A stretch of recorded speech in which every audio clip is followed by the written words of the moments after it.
Hello, everybody, and welcome to the Doctors of Running podcast, where we, a group of doctors of physical therapy, discuss the art and science of running and the stuff that we put on our feet. Today at the round table is Dr. Matthew Klein, the founder of Doctors of Running, and myself, I'm Nathan Brown.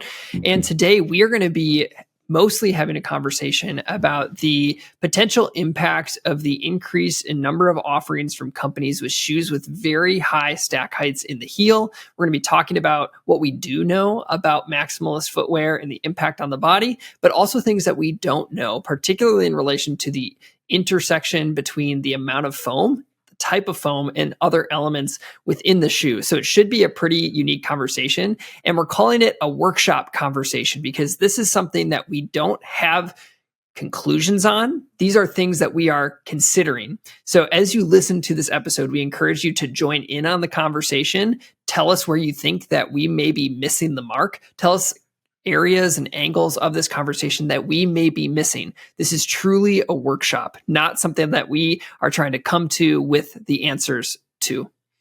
The other thing that we're going to talk about is just a brief discussion on winter running. And I'm going to share some of my favorite tools that I use to make sure that I have the right gear on to stay safe in the winter and to just keep running enjoyable as the temperatures start to drop. And so we're going to start off with that conversation. But before we do, this episode is sponsored by Scratch Labs. If you want to check out Scratch Labs, they provide a lot of offerings for hydration and nutrition for when you are running. Our team all loves using their products and use it on a regular basis, and it's been fun to partner up with them. If you want to try them out, you can get a discount from them with our new code, Doctors of Running. That's the code that you can enter, Doctors of Running. You'll go to Scratch Labs. If it's your first time ordering from them, you can use that code for a one-time use for 20% off. If you used our old code, you can now use this new code. So yay, that's a mini win on our end, and on your end rather is what I meant. But Matt, before we jump in, any big thoughts of what it's been like running in Oregon now that you've moved there, rhythms, what that's been like? I mean, it's been great. I mean, LA was a really great spot to get all my education in and train, and obviously meet Regina, which is probably the biggest thing. But coming back here, it's been so much calmer. I'm not a hot weather person. I would much rather prefer it to be cold than hot. So the temperatures have been in the 40s in the morning, which has been great. Although I've had to kind of relearn going, this feels good, except for certain extremities like these that I have to adjust some things. And your hands. Hands. Yeah. We'll talk about, sorry, I forget for some people listening, adjusting things like getting cold hands. I have fairly mild to moderate Raynaud's syndrome, which is where sometimes it's very difficult for me to get blood flow and keep warmth in my distal extremities. So it's been an interesting thing. And then I know also winter is definitely coming. So winter in the Northwest can be either very wet or cold with quite a bit of ice. Snow, we only get snow every couple years that's worth talking about. Like if I told Nathan what the regular definition of snow, he'd probably laugh me off this podcast. No. Where we would get excited if we got maybe a quarter of an inch and it stuck around for more than an hour or so. So right. Yeah, it's been good. Air's clean, some great training spots. Regina's really loving it. Isabella, we run with the stroller where it can run all over. So it's been good. But I want to hear some of your winter weather spots or tips, sure, so to speak, because we're listening for sure. Right. Well, just a time and space. It's mid-October right now when we're recording, and here in Wisconsin, we've started to have mornings when I'm running in the upper 30s. Most days are in the 40s, so we're starting to come down there. And I think the way that I'm going to approach this is kind of give my general, quote unquote, what I wear at each kind of 20-degree temperature range and drop it down. But I will also say that what you wear in a temperature range is going to depend on what you are accustomed to and what your body adapts to, because 35 degrees now compared to 35 degrees in March or April for me is a totally different ball game in terms of what sort of stuff that I need on me. So in general, in the fall going into winter, your needs for more layers or more coverage is going to be higher at a given temperature than in the spring. In the spring, the given temperature is going to feel warmer than what it's going to feel like as the temperatures are starting to drop. And that has to do with a lot of the physiological changes with heat and cold. But we're not going into that today. We're just going to stay practical. So in these kind of low 40s through the 30-degree weather, I am going out with a small beanie hat. I have a thin layered gloves, long sleeve shirt, and shorts. I don't really pull out tights till later. None of these things that I'm going to show you are like sponsored by us or anything. It's just things that I have either tested for Doctors of Running and still use them over years, or things that I have bought with my own money. So in terms of beanies, there are two that I like to wear. This one is from Ciel or Ciele. It's just a simple beanie cap, very, very thin, and it's just enough layer to keep that extra cold off. And then I also use, if I can find, should have organized this better, another beanie cap is the Mizuno Breathe Thermo. A lot of their stuff I really, really appreciate. It's super thin, but performs really well. And I'll talk about how low temperature-wise I can go with this. And then when it comes to the gloves, I have a very thin fleece glove that I have. Also, Mizuno Breathe Thermo is my favorite. I've used these gloves for the past 4 years and have gotten a ton of use out of them. So big fan of those. So again, in those 30-degree weather, I'm still in shorts. I've got the long sleeve shirt or a slightly thicker long sleeve, and then a thin beanie, thin gloves. Once I get down into the 20s is when I'm going to probably first take out my tights. And there are two different kinds of tights that I utilize personally. One are like super thin tights that are kind of more popular in like a cheaper Under Armour type tights. And then there's the slightly thicker tight that I utilize more often. So I bought these particular tights 5 years ago. Not anything wrong with them. They're from Rabbit. And so I use my Rabbit tights. They're that medium thickness. And I use these everywhere from the 20-degree weather down into the 10s and even negatives as one of my layers. So big fan of these Rabbit tights. And I start to take those out anywhere from the 20s down to like 10 degrees. All I'm doing on the bottom end is just that single layer of tights, which is going to be sufficient, knowing that you're going to be cold for the first while, and then you're going to warm up after. In terms of head and hands, I'm still sticking with the thin layer stuff all the way down to like 15 degrees. And then once I get like below 15 or 10, I add a layer for my extremities and mainly my hands. And Matt, you were just talking about that. And one of the reasons why our hands tend to get colder with the weather is because when temperatures are cold, our body wants to make sure that our internal organs stay warm. They're like, hey, what is vital for us to keep warm? And it's your core. So your heart, all of your internal organs. So it takes blood away. There's usually what's called vasoconstriction around the distal parts of your body, your feet, your hands. And then it keeps all of the warmth, because blood is warm, keeps it in your core. So the thing that I utilize all the time are these kind of windproof shells. They're not very thick at all, but these things get me through everywhere from that 15 degrees down to like -5 degrees, as long as I put them as a layer over my thin gloves. These are Gordini. I bought these in college, so now they're like, they're like 13 years old. They're awesome. Just a windproof layer, but they're actually windproof. I've tried other quote unquote windproof ones and they haven't done the trick. So I'm a huge fan of these Gordini ones. I tried to find them online and I couldn't find this exact set, believe it or not, now that they're that old, but huge fan of having something windproof for your hands. Just know though, that you're going to get a mile in and your hands are going to be super sweaty and you're going to have to shed them as a layer. So have somewhere on your body that you're going to put them. Usually what I do is I just stick them in the side of my tights. So like just in the middle of my tights between my leg and the tights. So these are a huge lifesaver as the temperatures start to drop. The other layer for my head that I usually have is, in addition to that thin layer of the beanie, I just have some classic old thick hat. I don't know, winter hat with a little ball at the top. This is my Badger one. Go Badgers. And this is anytime the temperatures are below 0, I just have both on, my beanie and my big thick one. And again, your head's going to get warm. I take off my what is this called? Fuzzball. What's this called? I don't know. It's a great question. my mind is blank. And I'll just take that off and throw it in my tights, between my leg and my tights, and just have it with me in case I get cold again. Because that's kind of the nature of it. You know, you lose a lot of heat through your head as well. And so having something to try to contain it is really useful, but you might have to go back and forth, and layers are key.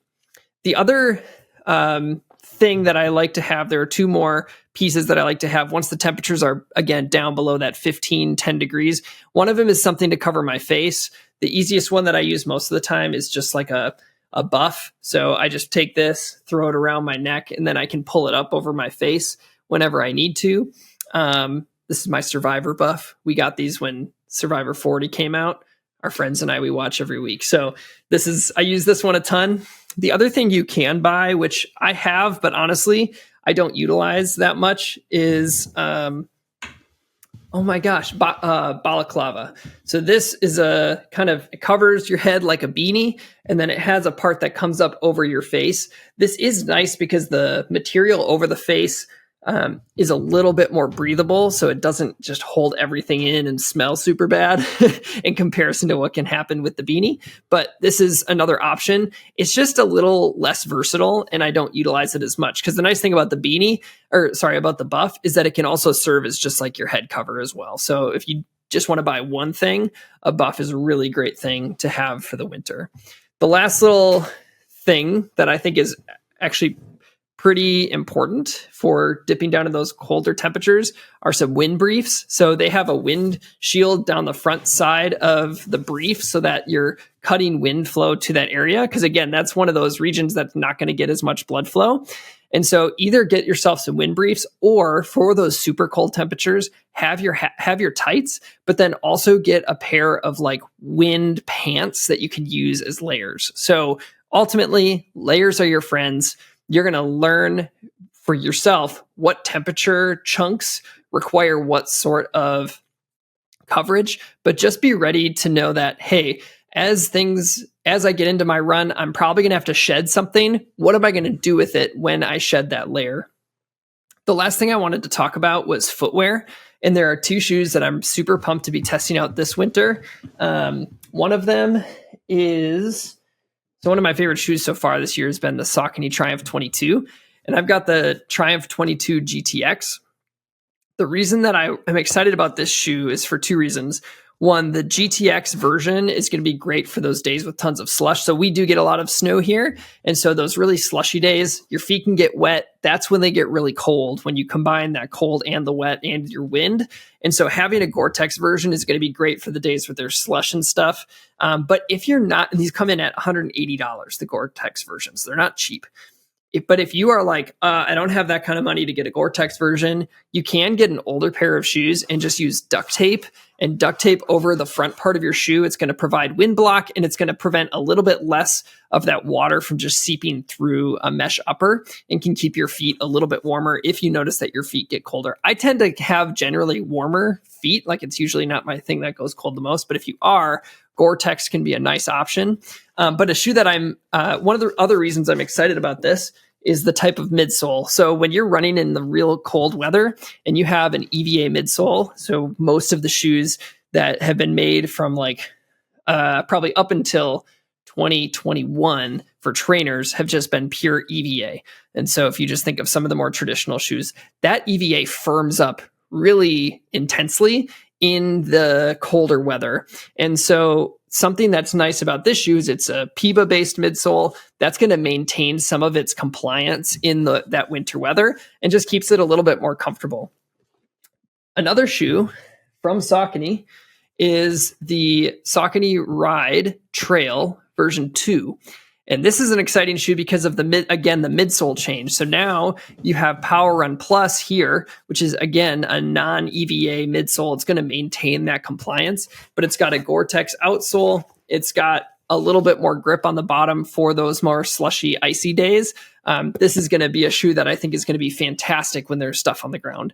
When there's not stuff on the ground, I don't go to a trail shoe in the winter. I just want something that's going to keep my feet warm enough, or if it's going to be wet. So those are some of the shoes I'm excited about. The Trail 2 comes in at $160. So again, a little bit more expensive, but there are other options out there, like this La Sportiva shoe.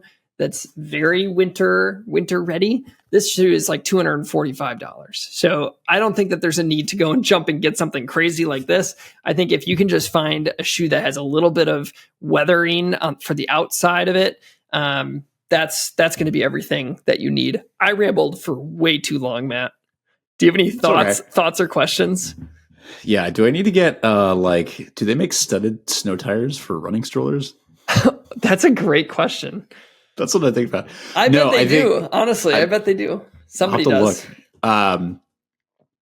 Yeah, I think my thoughts on this is I want to see some reviews. Your thoughts on the Trail 2 and the Triumph, which, by the way, is the Triumph your shoe of the year? I feel like we haven't talked enough about this, but every time we talk about it, you seem to love that shoe. Yeah, it's in contention, I would say, but there's still time to be ironed out. There's still time.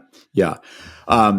I think one of the challenges for a lot of the stuff that you're saying makes sense, although the temperatures I've typically dealt with haven't been as cold, or at least I haven't had to deal with them as frequently, because a lot of stuff when I was in LA, I would go up to the mountains and train up in the San Gabriel Mountains. And so I would be able to get out of those and not wake up in really cold temperatures, but I would still have to prep. So gloves are really important. I have lots of gloves ready for this winter, and already I'm having to glove up in the mornings, it's only in the 40s, right? So that'll get even more intense. I'm very much with you. I use a lot of half tights for when things start to get into the like 40s ish. I do have several pairs that I scoured eBay for once I found that I really liked a certain tight, which was it's now older. It was the On long tight. It's great. It's got a really nice flex right at the knee joint. And so it's a really, really good flexibility, which sometimes with certain tights can be a little restrictive and uncomfortable. And so they solved that, although I'm not sure if the newest version, which I haven't looked at, has that as well. But yeah, long tights, definitely slowly thinking about those as we get closer to that 30-degree temperature. The other thing that I have to think about in the Northwest is, it may not get cold enough to snow heavily, but it will certainly rain frequently with very close to freezing temperatures. So we get a lot of ice here. So Regina and I are in the process of searching for good waterproof gear, which luckily we've got some very good companies in the Oregon area that create a lot of that stuff. So we're in the process of exploring what we might need. I think that's any words of wisdom. Well, I was going to say, I think the two things that really, it sounds like such a Wisconsin thing. It's not the cold, it's the wind that gets you, or like it's not the cold, it's the rain that gets you. And but I think it's true in this sense, where like the dangerous levels of cold are probably going to come when you don't have adequate blockage of the wind and or the water, because those things from a cooling aspect bring in what's called convection cooling, and convection cooling cools things much faster and to a more intense degree. And so having something that's going to block the wind is going to be necessary. And even something that is like water resistant is going to go a long way, because it's going to block wind and you're going to get some of that water that flows off of your like body is going to be super important. I love vests too. Like having a vest for kind of that core area. And then even if it's like a little bit wet out here, if you're keeping the core area, warm, and then stuff for your hands, I feel like if I can do that, I'm in a pretty good spot, because I'll run in negative 25-degree weather. There's not ever anything too cold. As long as you're wearing the right stuff, you're going to be fine. Yeah. I'm not saying that everyone should go out and run in that if you don't know what you're doing, because that can be dangerous. But speaking of dangerous, I have one more thing. But if you have the right gear, you're going to be fine. If you don't have something reflective, you've got to get something reflective. If you're like me and have to run early in the morning, make sure that you are visible, because it's super dark all the time. Wake up, it's dark. Get out of work, it's dark. You never see the light of day around here. So this is something that I bought again, like in college. It was just a simple reflective vest. This one was probably like $20. There's lots of options. There's more fancy ones, like Knox Gear has these kind of flashing lights ones, and you can get your own attachments to it, but just have something to make sure that you're visible. That'd be the other thing. I do have one. Speaking of things you need to be careful of, one, I'm just thinking about this from having just taken the sports boards recently. There's a lot of stuff on cold weather and hot weather. I would encourage, and I'm curious to know what your thoughts are on this. So I would encourage those who are running in colder temperatures to err on the side of being too warm. Yeah. Because once your body temperature drops too low and you start to get hypothermic, once you start to warm up again, you need to stay warm, because if your body temperature has gotten too cold and you start to rewarm, but then you start to get cold, your body is actually more susceptible to a temperature drop than it was beforehand at each subsequent time. So err on the side of being a little bit warm. Maybe save getting a little bit colder toward the end when you know you can actually be inside and stay warm for a significant time. So again, once your body temperature drops too low, if you're in the process of rewarming, do not expose yourself, if you don't have to another thing that's going to drop your body temperature. So err on the side of being a little bit warmer. I'm forgetting what that effect is called, where that second body temperature drop can cause far greater issues and be far more accelerated. But yeah, I agree with you, though, from a air on the side of too warm. And that's why I say do layers and just be prepared to put your clothes somewhere. You can and that's what's nice about tights, is they can hold stuff in them. Even if they don't have pockets, you can just throw gloves, you can throw hats, you can even throw a layer into the back and just let it dangle off the backside. And then you can always put it back on. Like if you start to feel cold, layer back up, have it out there. Like you can spend hours out in 0-degree weather. I've done it lots of times, but you just have to have the right stuff. A running stroller has spoiled me so much, because we like the Thule and the Guava both have this great storage on the bottom that you could just throw a bunch of stuff in there. Like I can have like 2 pairs of shoes and all this clothes and like nutrition and stuff. And they're just with me. It's great. And those strollers have like a weatherproof cover, right? For Isabella. Yes. Like it would block the wind and kind of give her a little like echo chamber. Yeah, they have. So the Thule has kind of the shell that comes over is actually like, I think it might be water resistant or waterproof, but I have for both of them, both the muff that you can put her in, as well as waterproof coverings, which we've also used when it's windy and cold to try to break up the wind. It's very good. The only thing I worry about sometimes is it gets really toasty in there. So I often have I'm often like opposite worried, where I'm like this might be too warm. Plus, like Regina sometimes freaks out because she grew up in Southern California. She's like, we need the muff and this super warm blanket and this like really like it. And I'm like, okay, now it's like Isabella's like losing consciousness. No, I'm just kidding. But she's like, she'll sleep the whole time. And I'm like, we're running like a long run and she's just knocked out. I'm like, you're just in this little sauna. It's like you're baking in there. That's so cool. Yeah, it's a balance of trying to like optimize temperature for Isabella. And sometimes, surprisingly, I found a little bit less is sometimes better, because kids tend to be a little bit better with cold than extreme hot. Like heat, LA summer, even Oregon summer actually was pretty warm. We're like, no, we're not running when it's hot for her. We'll run when it's cold, but when the temperatures go up really high, children and older individuals have a really hard time cooling, a much harder time cooling than warming up their body temperature. So I'm always a little bit more worried about her getting too hot. That's just me. That's why I love being in a place where winter is the quote unquote tougher season, because you can always put more on. You can, but you can't always take more off in the summer. No. So I'm a big fan. Not legally, technically. Yeah. Well, and then at some point you just literally can't. Yeah. That's joking aside. Yeah. Even if you did do that, oftentimes you actually cannot cool down enough with some of the temperatures, and you very much have some serious health risks with excessive heat. My father-in-law very jokingly and very lovingly, when somebody's cold, he two people who he has a good relationship with, he's like, well, put more on. That's his phrase. Put more on. I like that. All right. Yeah. Well, let's transition into talking about maximally stacked shoes and what we don't know about it. So Matt, why don't you introduce this topic and talk about what you've been thinking about?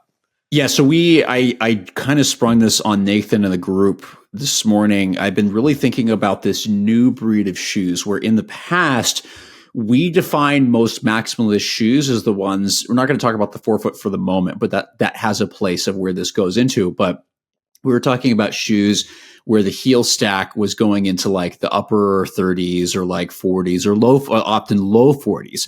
And so that previously was a maximal stack height shoe. And we're like, these are so tall. Like, wow, look at this.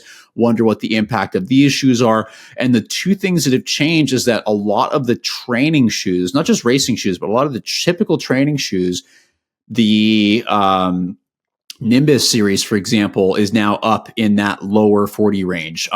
Triumph, Nathan, is in 40? That's or in is the it slightly 40. above? Yeah, I'll double check. Yeah. So it's like a lot of the traditional trainers that were, a lot of really well cushioned are now in that low 40 range. So now the definition of maximal has kind of become more average. And we now have this totally new group of shoes that are moving into the upper 40s, where you've got things like the Skyward X, for example, from Hoka, or the one of the tallest ones going to be the Primex Strung 2 from Adidas. It sits at 50 millimeters in the heel. The two that I've been testing recently have been the Brooks Glycerin Mac, which is 47 millimeters in the heel, and the Puma Mag Max, which is also 47 millimeters in the heel. And these feel very different than a lot of the typical trainers, even those max stack height trainers, because you really notice, like at least I do, that I am super high off the ground. And sometimes it feels good. Certain ones of them actually don't feel that bad. Like the Super Blast is definitely up higher and doesn't seem to feel as awkward usually, but a lot of them are just so tall. The question I've begun to ask is, all right, so do we need to define does maximalism need to be redefined? Because now the average is now maximal. So what is this new area called? How do we define this? And the follow-up is, and I don't want to be negative, but I'm gonna challenge Nathan because he's the good one at balancing me out when I'm starting to go and be extremist. But are these really good for us, right? Like what? And I think the better way of phrasing that is going to be, what are positives and negatives of this new height? And who might it work really well for, and who might it not really work really well for, I think is the big question. And we have no idea, just because this stuff is so new. Right. There isn't really, at least to our knowledge, any research. We'll talk about one study that we reference frequently from Kumala that was done back in 2019, that we were able to look this up beforehand going, wait, what was there? They were looking at how like stack height and soft and cushioning impacted joint stiffness. And we're like, wait, what shoe are they using to compare? So apparently they're comparing the Hoka Conquest, which I had to remember because that's from like almost 10 years ago, versus one of the younger Brooks Go. I don't know. Brooks Goes 6. Earlier version. The earlier version of the Brooks Goes. Because they're older, actually. Yeah, older. So yeah, and the stack height they measured and they reported, which is really nice, was like 43, 44 millimeters in the heel for the Hoka Conquest, and it was 33 in the Ghost. And so even the Ghost is a higher stack height now, if I remember correctly. I'm going to look it up. But yeah, everything has moved up. And I just am curious to kind of workshop with not only Nathan, but all of you. And I really encourage you, please leave your thoughts below, because we don't know the answers. And we're just going to try to think about who, instead of being like, oh, are these bad? Be like, who might this work for? Who might need to be a little cautious with this shoe type? But overall, is it necessarily a good thing that these things are getting this tall? And maybe what's the limit? Yeah. I think that study is one that's probably worth talking about a little bit more, just because their comparator shoes are worth understanding. The findings are worth understanding. And then I think another piece of this conversation that I think is worth bringing in is what we've learned from minimalist research. And so, again, when we look at the Kumala study, what they did is they took that Brooks Go shoe and they compared it to the Hoka Conquest. And they tried to measure they did a 3D running analysis and then measured a couple other metrics as well.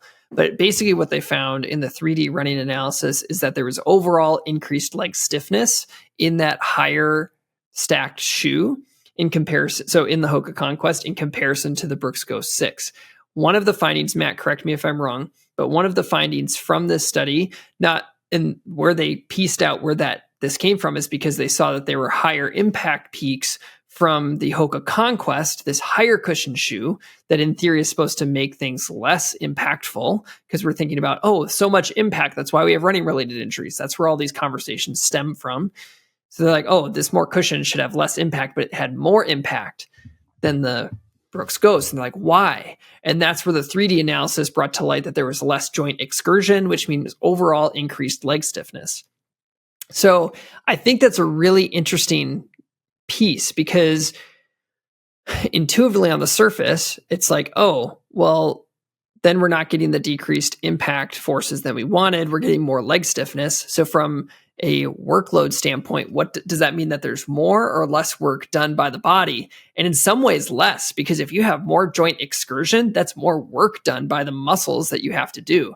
If you do a squat down to 90 degrees compared to a squat down to 45 degrees, just stand up and do it right now. The squat down to 90 degrees is going to be harder. And if it's not hard for you on two legs, do it on one leg. You're going to notice that going down to 90 degrees is harder. So if you have less joint excursion, that could be less work on your body. Another way to look at leg stiffness is that increased leg stiffness is often associated with improved running economy as well, because you're a more efficient spring. And I think that side of it is being leveraged within the running economy studies found with super shoes, because you have these super compliant, super high stacked shoes that are resulting in improved running economy. And I think part of that running economy isn't even from the foam itself, but it's what the foam does to your body's response to the shoe underneath you. I just kind of spiraled off a little bit, but what do you got, Matt?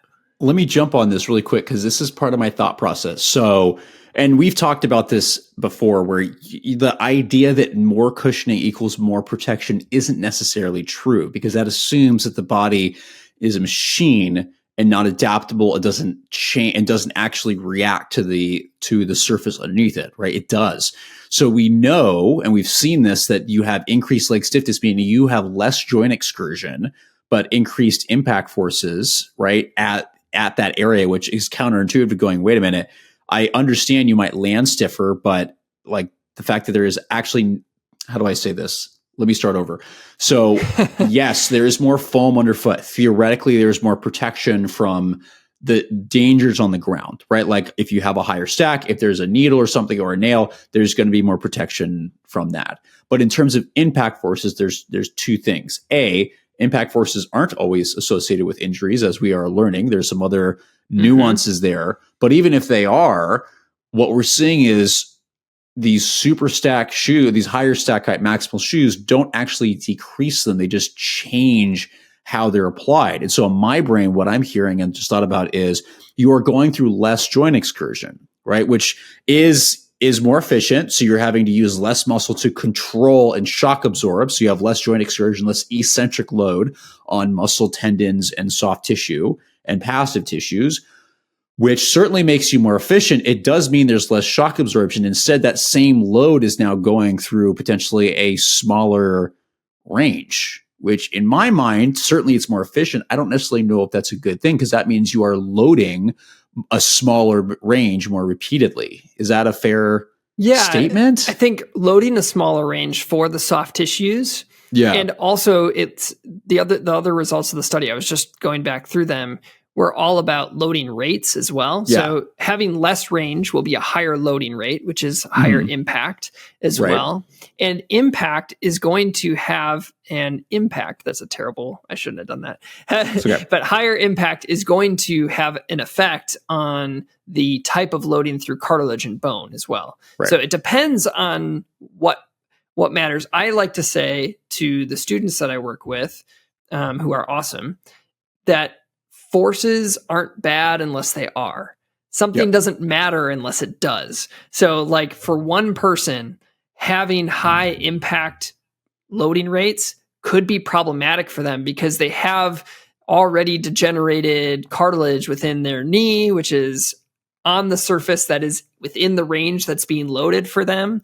In that case, that loading rate may matter for them. But for someone else who has no history of some sort of cartilage breakdown, or I'm just making that up. I'm not saying that these things lead to cartilage injury. That's not my point. But it might not matter for one person. It might matter for another. So I think the only thing that we know so far is what this one study is suggesting, which from what I understand has not been replicated and also not been done with newer foam properties. This has been done with the Hoka Conquest, which doesn't exist anymore. I think that it would be interesting to have this replicated because all we know from this study is from this study. And there's a lot more to be learned. Yeah. So you're right. It hasn't been done with the new foam properties. It also hasn't been done with this new generation of even higher shoes. It's adding anywhere from like 5 to sometimes almost 10 millimeters on top of what they defined as that max stack height shoe. So that things have evolved, which is what happens with research, right? Research takes a long time to get out. Like that study that we're talking about was published in 2018. I guarantee a lot of of that study was actually done in like 2015, 2016, because it takes that long to get things, write it up, publish it, go back and forth. So this is just the delay that we have to deal with. So I think one of the other reasons why we don't know some of the answers to our questions is because these studies look at very short-term changes. Even studies, I'm going to bring up one in a minute, that looks at a 20-week study, that's still pretty short-term because we run for 40 years of our life. We run for 60 years of our life.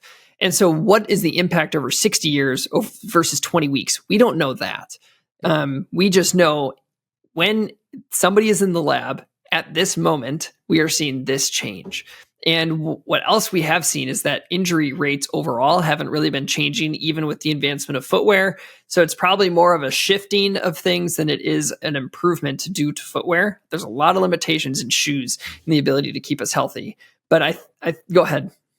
So that's where I think is interesting is, again, despite any advancement of footwear, despite obviously increases in performance that we've seen over the last couple of years, although that might not only be related to shoes. As we do this, the women's marathon record this morning was brought down to sub 210, which is insane to me to think that's a 4:57 mile. It's just, we're in a new era here. That's just crazy watching this kind of stuff. But so performances, again, there's other variables influencing this, obviously, but performance increasing, but it's funny, injury rates aren't changing. But the question that I have is, are injury types going to change with not just this super stack shoe that we're seeing, but also the maximal stuff where we know that, hey, it's only been one study, but we know that the properties of a lot of these shoes, the foams tend to be softer. They tend to be higher stack. People are probably landing stiffer. The other thing is, just from a hypothesis, me interpreting the study, is that when you have more material and softer material in a foot, you are going to land stiffer because no matter how you stabilize the foams, they're going to be inherently softer. You got less proprioceptive input, which is like your body's mechanoreceptors going, oh, this is where things are. And so instead of having to worry about shock absorption, which requires more joint excursion, you have to worry more about stability and keeping things lined up, because you're basically on essentially on like a soft mattress versus a firm surface, which is like the analogy I would use. So you're just trading things. And that means if you're going through less eccentric load, you're going through less like joint excursion, you have less shock absorption, less eccentric load, which makes me think, you're probably not going to see as many of the large muscular injuries, like a lot of the quad stuff or calf stuff, maybe that you've seen. You might not see as much tendinopathy kind of stuff. Well, that might not be true as well. Also because, at least in the Achilles, you're seeing softer foams that take pressure off the calves. You're seeing rockered shoes that sometimes reduce force off the ankle. You might see actually an increase of it up at the hip, because we know these shoes, these rockered shoes, these max stack shoes tend to lengthen strides and put more workload in your proximal muscles, like your hip, definitely your deep hip rotators. So your hip rotator cuff is the analogy I would use. So those have to work harder on unstable surfaces, but greater range, you can't get rid of things, right? If you're going to run faster, you got to often go through greater joint excursion. So maybe I might see it more at like proximal stuff. But where I'm going with this is wondering if we actually are going to see a continued increase in bone stress injuries. Because you were just mentioning, you go through less joint excursion, there's going to be probably less stress on muscles, which makes you more economical, but you may not be changing that. They may actually be similar on bones. And the problem with bones is that you can't feel exactly when those are sore. Like you can feel muscle soreness. But bone soreness, especially because a lot of these shoes are allowing, or at least we think they're allowing us to train at much greater level than we are before. Like you can come back quicker, you can maintain faster. I'm doing dumb stuff like doing double workouts because I still feel okay enough in the morning because of these shoes to go do a second workout, to do more mileage. I know a lot of elites and a lot of people are doing this. So I'm wondering if we'll see a shift in the injury type to more proximal, like hamstring, hip flexor kind of stuff, deep hip rotator, and then potentially some increase in bone stress injuries where we maybe haven't seen them before because of the decreased joint excursion. I'm not saying no. in my mind. But I'm saying that would feel paradoxical because what we do know is that if people transition too quickly to a minimalist footwear, less cushioning, which would be more joint excursion, there's also a higher incidence of bone stress injuries there. So maybe there's some bell curve where there's like a low risk zone for bone because of the types of forces going through. But I think that's an interesting concept. And you were talking about the types of injuries, and I know that there isn't as much excursion, but when you're putting a tendon through higher loading rates, the tendon needs to be ready for that. Right. And so I also wonder if we might see the same rates of tendon injuries because now they're not going through as much excursion, but they are having a faster loading rate more frequently. So that's just, if you don't have the power to maintain that, you may run into some issues there. And so that makes me wonder, like, especially with super shoes, but a lot of these like max psychiatric trainers, not all of them, but some of them do feature a plate and these super foams and make you want to run a little faster. So I'm going, are these still tools that people need to be ready for? A couple of these are being advertised as, oh, this is a great option for the newer runner. And I kind of don't think it is. I still think it's an advanced tool for a unique person just because the geometry and the stack height is so different from just what most people are going to be walking in, that not saying people shouldn't use them and that they might not help certain people, but the average runner, this might not be the best place to start, especially when you're getting into things, because there's so many new variables here compared to what we do naturally that maybe we shouldn't advertise them to newer runners. Maybe we should be going, this is a very advanced tool that can definitely help you get more miles in or be more economical.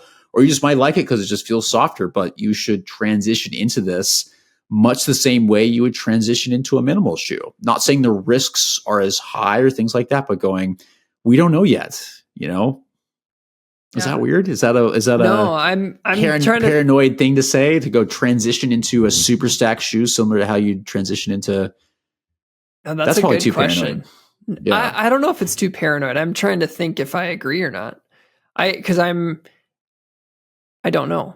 I think it's an interesting thought. I have to think about that one. It feels so easy. Like once you get over the awkward, like baby deer feeling of like, what is this? Like it's easy to get tons of miles in these. I'm just asking myself, just because it feels good, is it good? Right. I agree with that question. I think one of the things though is something that makes running easier is great.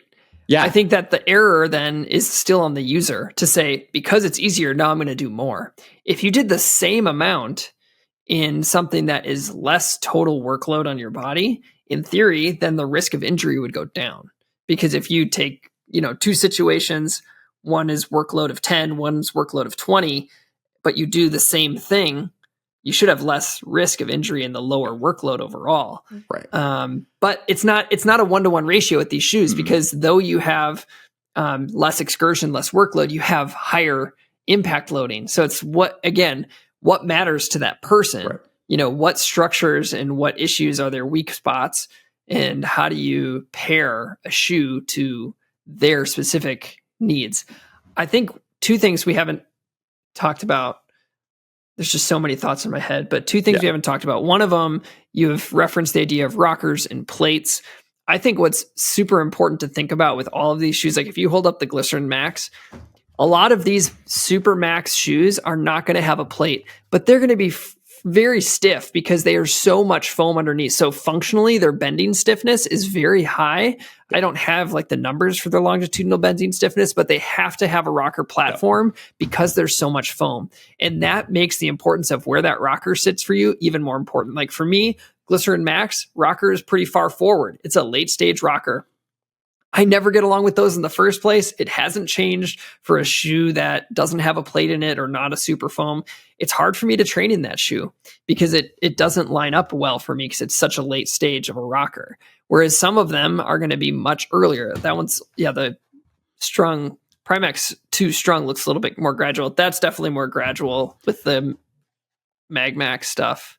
And then Super Blast, really gradual. So I think rocker profile is another variable. And whether or not it has a plate or not, you have to think about the rocker because of how thick the sole is. The other thing that go ahead, Matt. I would argue sometimes it almost doesn't necessarily matter if there's a plate or not. It's just because I mean, some degree it does, but these midsoles are so thick where they're going to be stiffer. Like if you told me that there was a plate in the Glycerin Max, I would totally believe you because the sole is really stiff. That midfoot especially is really stiff. The Mag Max, I'd believe you more so if you told me, no, there isn't one, which supposedly there isn't just because the rocker starts early enough that it's fairly smooth, but there's also no flexibility in any of these shoes just because things get so stiff. There's so much material that just without even a plate, it's not going to bend. And that's why the Endorphin Shift was such a great shoe for people with hallux rigidus because it was it was thick enough, the 40 and 36, I believe at the time, where it was able to utilize the rocker and it wouldn't bend even though there was no plate in that shoe. Totally off topic for just a half second. For those of you that are emailing us asking what replacement shoe for the Endorphin Shift 3 there should be, we are working on this and banging our heads together because we also love that shoe for many different reasons. The Shift series, now that's been discontinued. We've been talking. We think the Kinvara Pro might be an option, but we are not 100% sold on that. So we are still working on trying to get you a legitimate answer. So we see the emails. We've got 1,000 of them. We don't know. We are thinking about this. We're trying to figure it out. Anyway, back on topic. I feel like, but just one more thing. The Skyward X profile is similar to that. The foam is just so much softer than what the what the Shift was. But I think the other thing that I think is worth talking about is the conversation surrounding minimalist footwear and drawing too many conclusions from that as well. So I think that there is many people who are proponents of minimalist footwear training and long-term adaptations to lots of different structures within the feet. And I mentioned earlier the difference between short-term and long-term changes. So there was a systematic review done with people transitioning to minimalist footwear, and they looked at like an 8-week mark and a 20-week mark. And they called 20 weeks longer term, and that's still so short. But in those 20 weeks, there were no changes in things like bone density. The only change was in plantar flexor strength for people who were high mileage. Everything else stayed the same. Running economy was the same, and bone mineral density was the same. Changes in bone mineral density take, again, year to years. This is a long process. However, what I don't buy is the idea of if you run in maximalist shoes, your feet are going to get weaker. And the reason why I don't buy that is because you're freaking running. You're putting tons of load through your body. So in comparison to somebody who is sedentary and not putting that sort of load through their body, and then saying somebody who is running 15 miles a week in maximally cushioned shoes, I don't think that you are saying you don't get benefits of loading because you're wearing maximalist shoes. They're not that powerful. I think that it's just if you do only this super max thing and then try to go into something smaller, maybe that disparity between what the lower stacked, really lightweight shoe and the high super stack stuff you've been training in, that might be a difference that could impact you as an individual in that moment. But I don't think long-term, if you're living your life in normal footwear or barefoot, whatever, I don't think that by training in high stack stuff, you're ruining your body. I don't buy that, if that makes sense. Can I jump on that and then drop the thing that's been really clunking around in here? Yes. So yeah, I'm totally with you. I think a lot of the evidence that I've seen thus far has been there's not differences in basic measures of foot strength, for example. I would argue though that how your foot and how your body is utilized is certainly different. Like we talked about, okay, less joint excursion, that'd be great. I think strength metrics and stuff like that are probably not going to be that much different. There's plenty of people still running with super strong feet and calves in maximal stuff, and they're putting insane amounts of load through there, and that's not going to decrease. You're going to if you're running in minimalist or barefoot type stuff, you're going to have to use them in different ways. You're going to get a lot more range of motion. You're going to probably see a lot more movement. And because of that, your muscles, your ligaments, all stuff are going to be worked differently than maybe in a maximalist shoe to some degree. But I don't think you have to worry about weakness or chronic disuse. You just have to know that if you want to transition back, you need to take time because it's going to be a different set of variables. So I think it's more of the difference rather than more or less. Although I know there is some evidence if you tend to walk in barefoot type footwear or walk around barefoot, there's an increase in height in size of your intrinsic foot muscle, but nobody's really done a very good job of finding a way to accurately objectify foot strength. Right. So you have to be careful saying that because we really haven't measured that. Although studies will say increased foot strength and you read it and it's like, oh, the size increase, which hypertrophy and strength can be similar. They can also be two completely different things. Yep. Muscle size and strength can be similar, can be different. So Yep. we have to be careful with that. So the reason I've kind of been thinking about this is because more and more, although and somebody asked me about this and I wrote something just recently about like the fact that I walk in barefoot or minimalist footwear constantly and don't typically wear maximalist stuff casually unless I've got something that I'm trying to unload or something's irritated. My big question is the more I'm running in this stuff, I'm asking myself like longevity wise, because in my the uneducated brain would say, oh, more cushioning. I'm going to be able to get more miles in. I'm going to have I'm going to have longer running longevity. Like I'm able to do more. But then the evidence saying, oh, we've actually got increased internal joint loading makes me go, wait a minute, is this actually going to help us run longer? Because my PhD was on aging in the master's run, and I want to be able to, I want to be able to run forever, or at least as long as I'm still breathing. So, it's just a question of, and we don't know this. We don't even know this with minimalist stuff, right? Because they're doing 20 weeks max. And like, I'm asking questions like, what's going to happen when I'm 60, 70? And am I making good decisions now? Or is just the answer that I just need to have to balance the things I choose because you want a little bit of everything if that's an option, continue to walk and spend and lift being minimal barefoot, but then training, it's okay. And just, you have to deal with the fact a lot of stuff is going that direction. I don't know. That's probably just where my brain is asking. Play soccer on it. You know what I mean? Right. Like play soccer too. Yeah. Meaning my point in that is say like, do things that move you in multiple directions. Right. Crud. I had something in my mind. Oh, the counterpart of where this might be beneficial long-term is back to my idea of something's not bad unless it is. Let's just say we have higher joint compressive loading. That could potentially be a good thing for your joints, because one of those big myths out there is that running is bad for your knees because it's going to break down your joints. But in reality, recreational runners have longer term knee health compared to more sedentary people because our cartilage is fed off of loading and unloading. And so it's possible that either that range of the intensity of loading to the joints is either going to be equal, or that higher loading could be better for the joint because it loads it a little bit more intensely and pushes out the old excess fluid and allows new fluid, and that kind of cyclical loading for joint health could actually be helpful.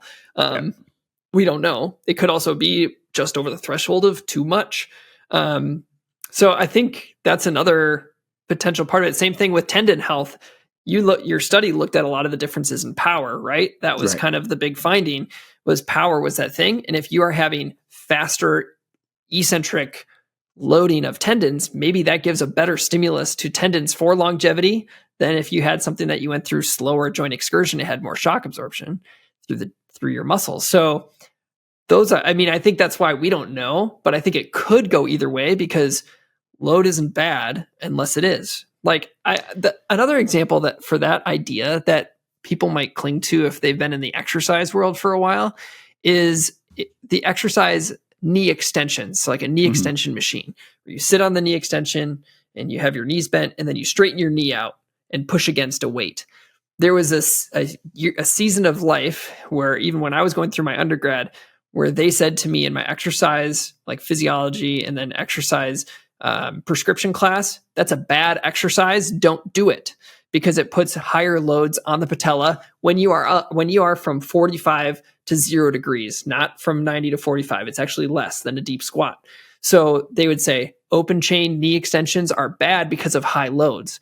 What they didn't show is that those high loads led to injury. They just knew that it was higher loading, but higher loading could be what you need. And I think that's my point in this is like these shoes might give us what we need, or it gives us something that we don't need, or you and I might need different things. And so what the shoes give you could be detrimental for me and beneficial for you. And I think that's where my brain's going, especially talking to you about this is less about, and this is why talking to Nathan is phenomenal, because I know sometimes I get really I like really biased and like hold myself one side and have to try to pull myself out. So Nathan does a good job of pulling me out. So hopefully, like I said, hopefully I can do the same for you. but then pulled back from going, these feel so good. This is great. This is fun to run in. Is this necessarily good? And I think it's less that kind of question, but more like who really is going to benefit from this and who maybe needs to be very cautious with this. And that's probably goes back to like the application of load or even the rates of loading of like who really, really needs this and it's going to do really, really well. It's going to make them run forever or keep them healthier long up. Actually, probably not the shoes so much as genetics, appropriate nutrition, sleep, strength training, and smart training, which are probably more important variables, to be honest. Yes. But and then so who is going to really benefit from this shoe type versus who is not? And I'm going to laugh if this really just comes down to who finds these comfortable and who finds them not comfortable. Yeah. No, I think there's just, we're left with a lot of questions. And I think it's fun. And for someone in your shoes now, done with your PhD, starting to figure out what kind of questions to keep asking, you never know what's going to happen in your research 20 years from now. Like right now, all my research is like trying to validate all the tests that totally. I used. Then I was like, oh, these somehow got published. And then the reviewers are like, do you have any stuff for this? I'm like, no. I'm like, okay, we'll let this through, but you might want to think about this. I'm like, oh, let me go back and validate if this is even a worthwhile test for runners. That's perfect, though. Yeah. We need I'm that. looking at hopping and trying to see whether even hopping is a good relation, has a validity for using with distance runners. And so trying to figure out some, again, going back to looking at power, especially in the older adult, just because there's so much with that. But yeah, somebody just mentioned like, hey, why aren't you like thinking about footwear research? And I was like, nah, it's too complicated. That's never going to happen. And then somebody's like, why? All right, I'll think about this. Yeah, I'm just waiting for Nathan to finish his EDD so then we can collaborate and do stuff. We'll so that's it. Yeah. That'd be fun. We have long careers ahead of us. We're young. We're in our 30s.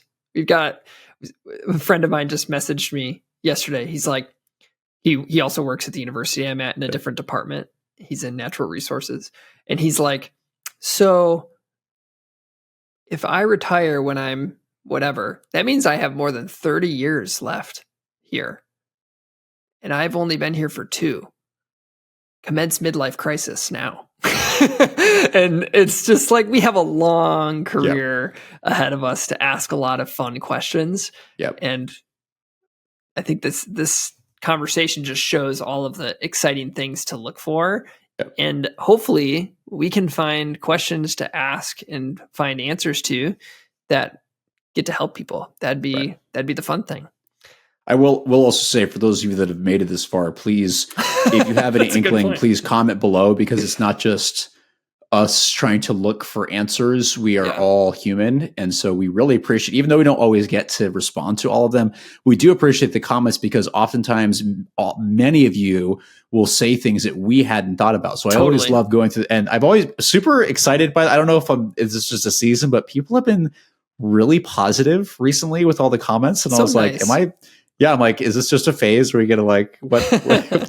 But some of the thoughts have been really awesome. So we really appreciate it. So if you have a second and you have a unique thought, please leave below, because we're going to learn from you too. And that's what this is about, is both sharing what we're learning, and then hopefully we can take you along for the journey and learn with us and try to figure out what's happening. Because obviously we want to take care of ourselves. And that's what one of the onuses that started this whole thing. So please come along for the journey, and we invite you to, and hopefully you help us as much as we can try to help you too.